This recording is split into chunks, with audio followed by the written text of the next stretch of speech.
As promised last video, this one's going to be a survival playthrough. I tried to think about how to make a survival video interesting, but then I decided thinking about it would tax too much of my energy, so I just decided to log on and figure it out later. Hey look, the starter chest. Psych, it's modded. Now the first thing you'll always do in a brand new survival world is punch a tree. For those of you who haven't played Minecraft before, punching a tree in this blocky game is different from punching a tree in this EA of a game we call life.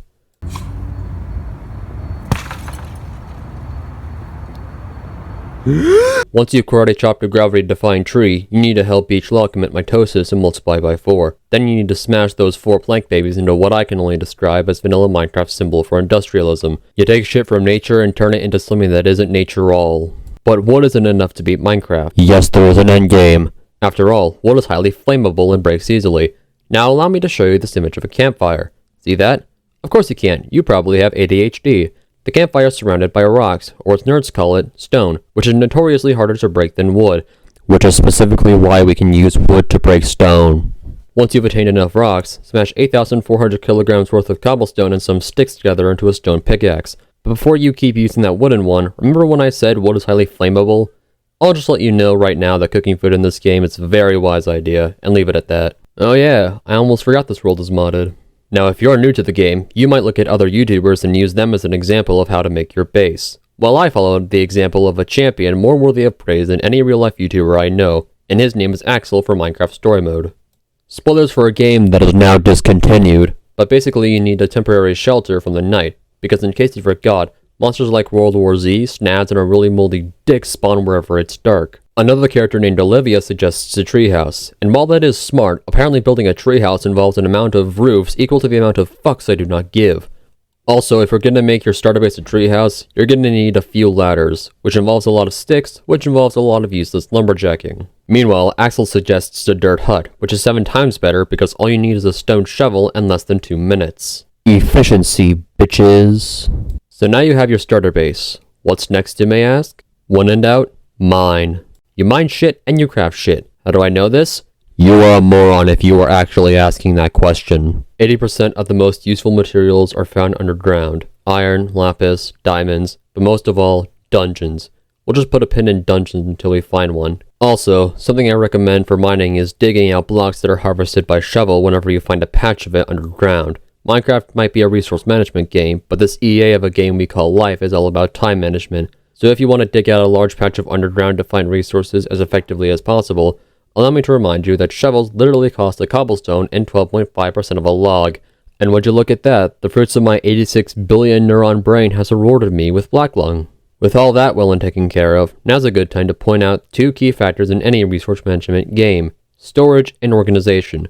You're going to have a lot of crap, and you're going to need to find that crap at any moment in which you need it most. Luckily, we have invented this amazing contraption called a box, while Mojang has created the artificial corpses of D&D mimics. Using our symbol for industrialism, we can craft as many of these boxes as we want, each one being able to hold 1.5 times as many items as you. So if we craft 4 of these boxes, our storage capacity is increased from 2,304 items to 16,128 items. Stay in school, kids. Not only makes you good at PvP, but also Minecraft in general. You may have also noticed this item in my inventory called a sleeping bag. I installed 2 mods that allow me to spawn with this in my inventory, and the reason I give myself the pleasure of being able to sleep without crafting a bed first is because no one wants to waste their time sitting inside their starter base for 20 minutes just to go outside and nab 3 pieces of wood without getting blown up by a multi-dick. Speaking of which, hello consequences of my actions. I also added a mod that overhauls creepers to change their appearance based on what biome they spawn in. Swiggity swooty, bring me that ass! Also, at any point after your starter base is figured out, you might consider touching grass. Doing so will get you seeds.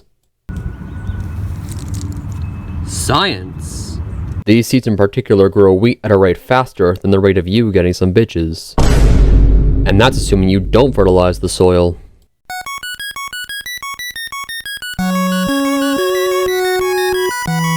Oh shit, now I'm hungry. When you're down to 3 hunger bars, you're no longer able to sprint, which is basically the Minecraft equivalent of running. Only being able to walk in this game is so slow that I've already finished this paragraph by the time I find a food source. I'm a vegetarian in real life, but not in the game. Side note, if you absolutely must kill an animal to keep yourself fed, always save the cows for last. The food they drop is literally the best common food in the game. Keyword, common. Don't forget golden apples and carrots exist. You know, we've been doing a lot of crafting recently. From sticks, to tools, to boxes. But we haven't done a lot of mining. Let's change that for the next hour of this footage. Yeah, here's the turnoff for a lot of people who don't like Minecraft. The mining. You dig down, mine out ore, dig some more, mine out more, smelt the ore, and then you reach Y level -13 and start strip mining for diamonds. With how slim you normally make your strip mine, you're missing more ore than you find, which is where the hour part comes in. That's why when you find a big open cave, you make the most out of enjoying the exploration of it, because if you don't, then God forbid you ever play this game again. Also, if you're a Sonic fan and find these underground waterways, you may see these bubbles and immediately think you can use them to take a breath. And while mechanically you're correct, these bubbles come from literal magma and will suck you down no matter how hard you try to swim up. Avoiding this can be accomplished the same way as the position you take when you drop a fiery hot mixtape in the middle of the woods. Crouching. That is literally it. When in doubt, fucking crouch. But let's say you have a successful spelunk and you manage to find 14 pieces of iron, the third strongest material in the entire game for equipment.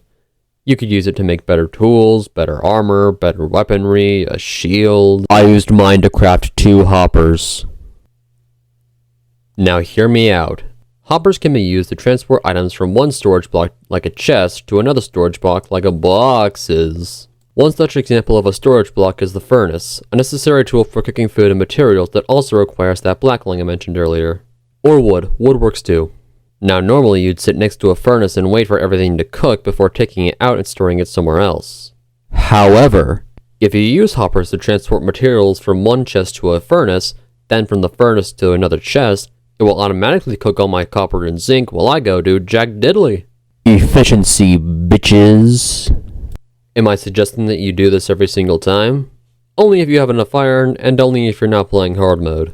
In the event that you only have 14 iron, or are playing on hard mode, you're better off making a shield or armor. But if you're playing on a lower difficulty and you have plenty to spare, put on your birthday suit and let automation act like how a wife should.